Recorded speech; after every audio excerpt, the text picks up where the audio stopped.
বৈষম্য বিরোধী ছাত্র আন্দোলনের ডাকা কেন্দ্র ঘোষিত আজকে শহীদ মার্চ কর্মসূচি কক্সবাজার কেন্দ্রীয় শহীদ মিনারে পালিত হওয়ার সময় দুই গ্রুপের মধ্যে কথা কাটাকাটি ও ধাক্কাধাক্কি হয়।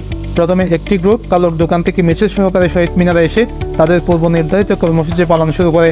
এ সময় পুলিশের গুলিতে নিহতদের স্বজনরা স্মৃতিচারণা এবং আহত ছাত্ররা তাদের উপর চলা নির্যাতন, জেল জুলুমের বর্ণনা দেন। আমার সেই গ্রুপের ভাই বোনদেরকে মেসেজ দেওয়ার জন্য আমার এলাকার দোকানে বসি, আমার বন্ধু বান্ধব সহ সবাইকে নিয়ে আমরা বাহির হওয়ার জন্য ঐক্যবদ্ধ হওয়ার চেষ্টা করতেছিলাম।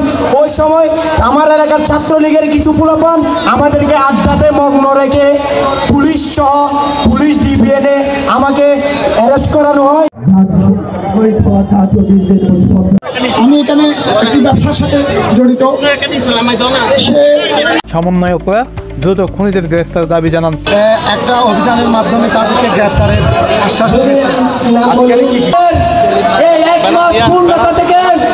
কক্সবাজার সদর মডেল থানার উচ্চ মহোদয়কে বলবো, আপনি গ্রেফতার করতে ব্যর্থ হয়েছেন।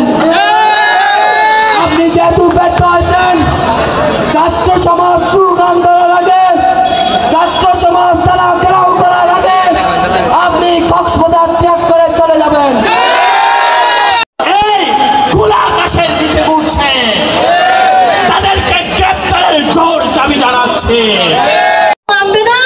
এবং আগামী 100-200 বছর পর্যন্ত এইরকম কোন যেন আমাদের এই ভূখণ্ডে না হয়, এইরকম শাস্তি হতে হবে এই খুনিদের। আমরা এখনো বলছি, এখনো হুঁশিয়ার করছি, চাঁদাবাজি করছেন, লুটপাটি করছেন এবং কোন রাজনৈতিক প্রভাব কাটাতে চাইবেন না বাংলাদেশে।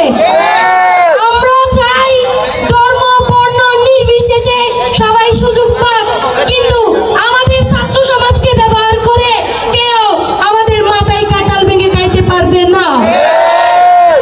পরে তারা বিদ্রোহী সঙ্গীত পরিবেশন করার সময় অপরপক্ষ কক্সবাজার শহীদ দৌলত ময়দান থেকে মিছিল সহকারে এসে তাদের নির্ধারিত মঞ্চে বক্তব্য রাখার সময় উত্তেজনার সৃষ্টি হয়। এ সময় ধাক্কাধাক্কিরও ঘটনা ঘটে এবং একে অপরকে দোষারোপ করে বক্তব্য দেন। আমরা কোনো ধরনের বিশৃঙ্খলা যাচ্ছি না। আমাদের যেসব ছোট ভাইয়েরা আছেন, বড় ভাইয়েরা আছেন, আমরা চাইছি আপনারা কোনো রকম ঝামেলাতে না আমাদের ভাইদের 5 মিনিট সময় দিয়েছিলাম তাদেরকে, আপনারা কোনো স্লোগান তুলবেন না, আমরা বিশৃঙ্খলা চাই না। তারা অশিক্ষিত দিকে তারা বিশৃঙ্খলা শুরু করে। আমরা অশিক্ষিত নয়, আমরা ছাত্র সমাজ বলে আমরা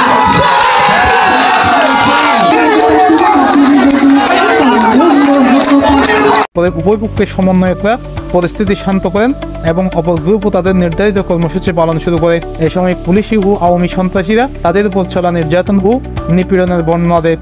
দাবি রাখবো, আসলে আমাদের মধ্যে একটাই দাবি ছিল, সে সাধারণ সন্ধ্যায় মোমবাতি প্রজ্বলন করে সবাই সমস্বরে জাতীয় সঙ্গীত ও বিদ্রোহী গান পরিবেশন করেন। তাদের কর্মসূচি সমাপ্ত ঘোষণা করে। পরে অপর গ্রুপটিও বিদ্রোহী সঙ্গীত পরিবেশন করেন। News desk, RN Cox media, Cox's Bazar.